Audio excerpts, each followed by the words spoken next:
نحمده ونصلي ونسلم على رسوله الکریم۔ السلام علیکم ورحمۃ اللہ وبرکاتہ۔ میں ہوں طارق محمود القاسمی النقشبندی الحنفی۔ عقیدے کے حساب سے اور عقیدے کے حوالے سے اللہ کی صفات کا ذکر چل رہا ہے، اور کل ہم نے اس بات پر ختم کیا تھا کہ قرآن مجید جو ہے وہ مکتوب ہے مصاحف میں، اور ہمارے دلوں میں وہ محفوظ ہے اور ہم اپنی زبان سے اس کی قرأت کرتے ہیں۔ آج ہم نبی پاک صلی اللہ علیہ وسلم پر جو نزول ہوا قرآن کا، اس کے یہاں سے ابتدا کریں گے اپنے اگلے درس کی۔ بسم اللہ الرحمن الرحیم۔ وعلی النبی علیہ الصلوۃ والسلام منزل ولفظنا بالقرآن مخلوق وکتابتنا له مخلوقۃ وقراءتنا له مخلوقۃ والقرآن غیر مخلوق۔ یعنی یہ قرآن مجید جو نبی پاک صلی اللہ علیہ وسلم پر جبرائیل علیہ السلام کے ذریعے سے نازل کیا گیا ہے، یہ قرآن مجید یہ جو ہے تو حروف اور اس کے ساتھ تھا، یعنی حروف کے ساتھ، اور یہ ملفوظ تھا جو کہ لفظوں کے ساتھ، اور یہ سنا جاتا تھا، یعنی یہ سنائی دیتا تھا۔ اس طریقے سے نبی پاک صلی اللہ علیہ وسلم پر اس کا نزول ہوا ملک کے ذریعے سے، یعنی حضرت جبرائیل علیہ السلام کے ذریعے سے۔ اور جو قرآن مجید ہے، یعنی جو کلام ہے اللہ کا، جو اللہ کی صفت تکلم ہے، جو کہ ازلی ہے، وہ مخلوق نہیں ہے۔ اور جو قرآن ہم قرأت کرتے ہیں، یعنی وہ جو قرآن کاغذ پر لکھا ہوا ہے اور حروف اور اصوات کے ساتھ ہے، یہ سب کا سب مخلوق ہے۔ اور جو وہ اللہ کا کلام ہے، جو کہ اللہ کی صفت ازلی ہے، وہ مخلوق نہیں ہے۔ اسی طریقے سے اللہ تعالیٰ کی ذات بابرکت نے موسیٰ علیہ السلام سے کلام کیا، تو اسی صفت ازلی کے ساتھ کیا جو اللہ کے ساتھ تھی، شروع ہی سے اللہ کے ساتھ وہ صفت تھی۔ اور وکلم اللہ موسیٰ تکلیما، اور اللہ تعالیٰ نے موسیٰ علیہ السلام کے ساتھ گفتگو فرمائی، کلام فرمایا۔ اور یہ کلام جو اللہ تعالیٰ کا فرمانا تھا، یہ کلام بغیر صوت کے، بغیر لفظوں کے، بغیر آواز کے تھا۔ اور اللہ تعالیٰ کا جو کلام ہے، کلام فرمانا ہے، وہ ازلی ہے اور مخلوق نہیں ہے۔ اور جو موسیٰ علیہ السلام نے کلام کیا، جو موسیٰ علیہ السلام گفتگو کرتے، وہ سب کی سب کیا ہے؟ وہ سب کی سب مخلوق ہے۔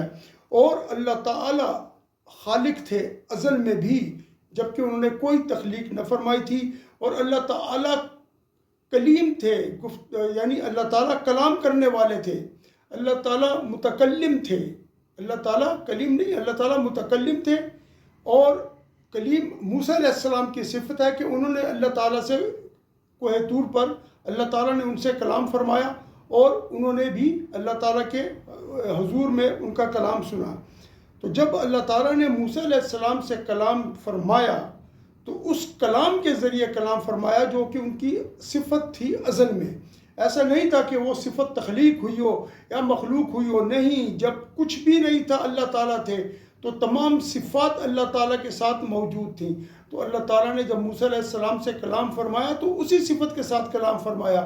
ایسا نہیں کہ جب اللہ تعالیٰ کلام فرمانے کا اللہ نے ارادہ فرمایا، تو اللہ تعالیٰ کی ذات اقدس کے ساتھ صفت کلام جو ہے اس کی تحدیث ہوئی اور وہ پیدا ہو گئی، ایسا نہیں ہے۔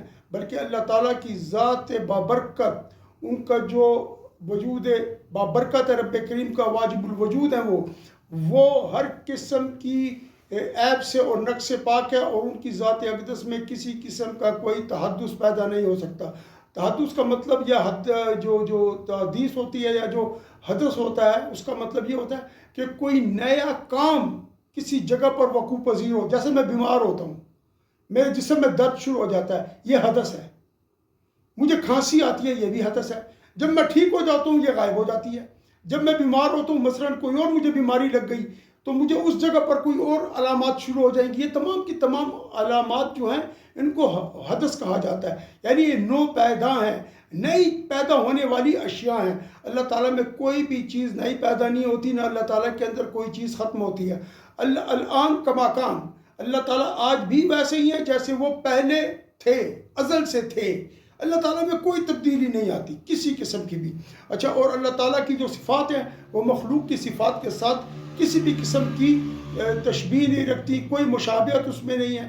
مثلا ہم دیکھتے ہیں، اللہ بھی دیکھتے ہیں، لیکن ہماری صفت مخلوق ہے اللہ کی، اور اللہ کی صفت مخلوق نہیں ہے، اللہ کی صفت بذات ہے ان کے ساتھ۔ اسی طرح اللہ کا کلام کا سننا، ہمارا سننے میں فرق ہے، اس طرح ہم بولتے ہیں اور ہمارے کلام کرنے میں اور اللہ کے کلام کرنے میں فرق ہے۔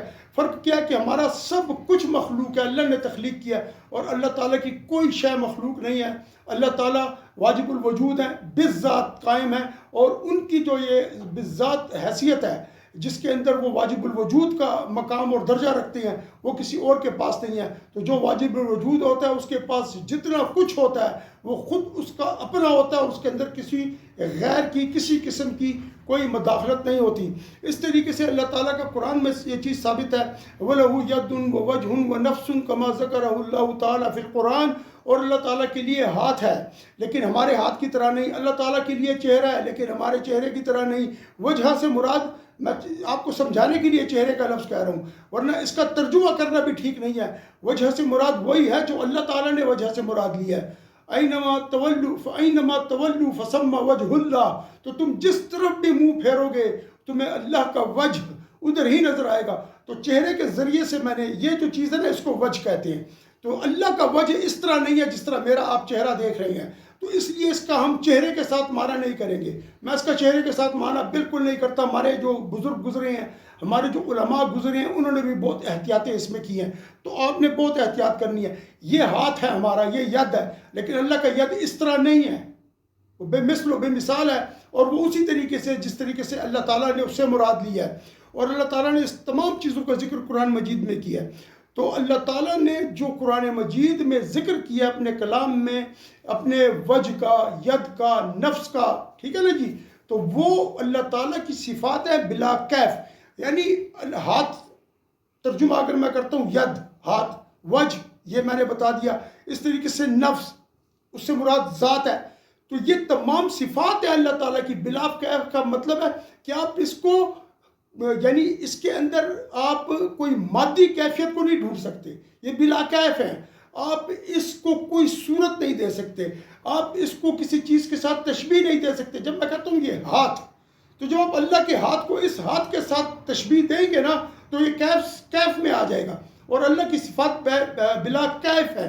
تو جب اس ہاتھ کے ساتھ تشبیہ نہیں ہوتی تو اللہ تعالیٰ کا جو ید ہے، میں اب ید کہوں گا ہاتھ کو، ید ہے، یہ آپ بھی ید ہی کہیں گے، آپ کبھی بھی اس کا ترجمہ ہاتھ کے ساتھ نہیں کریں گے۔ آپ یہ بتا سکتے ہیں سمجھانے کے لیے کہ یہ ید ہے، اس کو ید کہتے ہیں، لیکن اللہ کا ید جو ہے اس ید کی طرح نہیں ہے جو میرا ہے، ٹھیک ہے نا؟ کیوں کہ یہ مخلوق ہے اور اس میں کیفیت ہے، آپ دیکھ سکتے ہیں کس طریقے سے ہے، لیکن اللہ تعالیٰ کا جو ید ہے نا وہ آپ اس کو نہ دیکھ سکتے اور نہ آپ اس کو کیفیت دے سکتے، اس کو آپ کیفیت میں بھی لا نہیں سکتے اور کم میں بھی نہیں لا سکتے، اس کی نہ کمیت ہے نہ کیفیت ہے کہ آپ اس کی مقدار بتائیں کہ وہ اتنا چوڑا ہے، اتنا لمبا ہے، اس طرح یوں ہے، اور پھر اس کی کیفیت کو ڈسکس کریں کہ اس کا مادہ کیا اور وہ کس طریقے سے دکھائی دیتا ہے۔ نعوذ باللہ من ذالک، اللہ تعالیٰ اس طرح نہیں ہے۔ اور کسی نے مجھ سے سوال کیا تھا کیا پھر ہم اللہ تعالیٰ کو، یہ تو بڑا مشکل ہو جائے گا۔ بات یہ ہے کہ مشکل نہیں ہے، وہ ایک اکبر الآبادی صاحب کا شعر ہے، وہ فرماتے ہیں جو کہ حد میں آ گیا لا منتہا کیوں کر ہوا، جو کہ حد میں آ گیا لا منتہا کیوں کر ہوا، جو سمجھ میں آ گیا پھر وہ خدا کیوں کر ہوا۔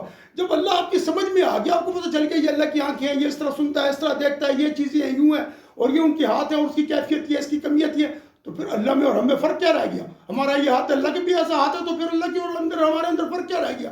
اللہ تعالیٰ کی ذات ان چیزوں سے بالکل پاک ہے اور بہت بلند درجے میں ہے، اتنے بلند درجے میں ہے کہ ہماری سوچ و فہم سے وراء الورا ہے، وراء الورا ہے، وراء الورا ہے۔ یہ حضرت امام ربانی مجدد الفسانی نے 3 دفعہ اس طریقے سے ذکر کر کے اس کیفیت کو بیان کیا تھا اپنی، جس کے اندر کہ وہ اللہ تعالیٰ کے ادراک سے عاجز تھے، تو انہوں نے اس طریقے سے اپنے اس کا اظہار فرمایا تھا۔ اور پھر آگے وہ کہتے ہیں ولا یقالو، اور یہ نہیں کہا جائے گا کہ اللہ تعالیٰ کا جو ید ہے اس سے مراد قدرت ہے، اور یا اس سے مراد نعمت ہے، ید اللہ فوق ایدیہم، یہ اللہ تعالیٰ نے سورۃ الفتح میں جو وہ تھا اس کا بیت شریف لی گئی، اس کا جو ذکر آیا، اس میں اللہ تعالیٰ نے اس چیز کو بیان کیا ہے، ید اللہ فوق ایدیہم، یعنی صحابہ اکرام کے ہاتھوں پر اللہ کا ہاتھ تھا۔ تو یہاں سے مراد اللہ کا وہ اس طرح ظاہری ہاتھ کی بات نہیں جس طرح ہمارا ہے، بلکہ اس ہاتھ سے مراد، اس ید سے مراد وہ ہے جو اللہ کی مراد ہے، ہم اس کو نہیں لے سکتے کہ وہ کس طریقے سے تھا، اس کی کیفیت کیسی تھی۔ ہم اس کو قدرت بھی نہیں کہہ سکتے کہ ید سے مراد اللہ کی قدرت ہے، اور ہم اس کو نعمت بھی نہیں کہہ سکتے کہ اس سے مراد اللہ کی نعمتی ہے، کیونکہ نعمت کے لیے اللہ قدرت کے جو قدرت ہے اس کے لیے اللہ تعالیٰ کا نام قادر ہے۔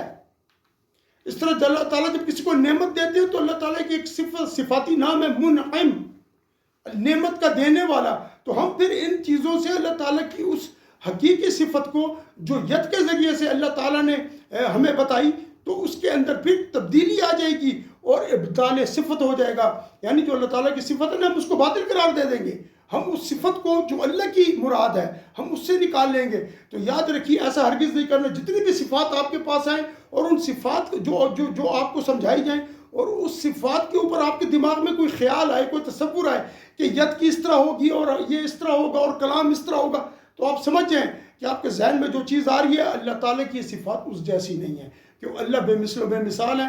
تو ان کے وجود بابرکت کے ساتھ جتنی بھی صفات ہیں رب کریم کی وہ سب کی سب بے مثل و بے مثال ہیں۔ تو آپ کہاں سے اس کی مثل اور مثال پیدا کریں گے کہ آپ اس کی ایک ایگزامپل بنا کے لوگوں کے سامنے پیش کریں؟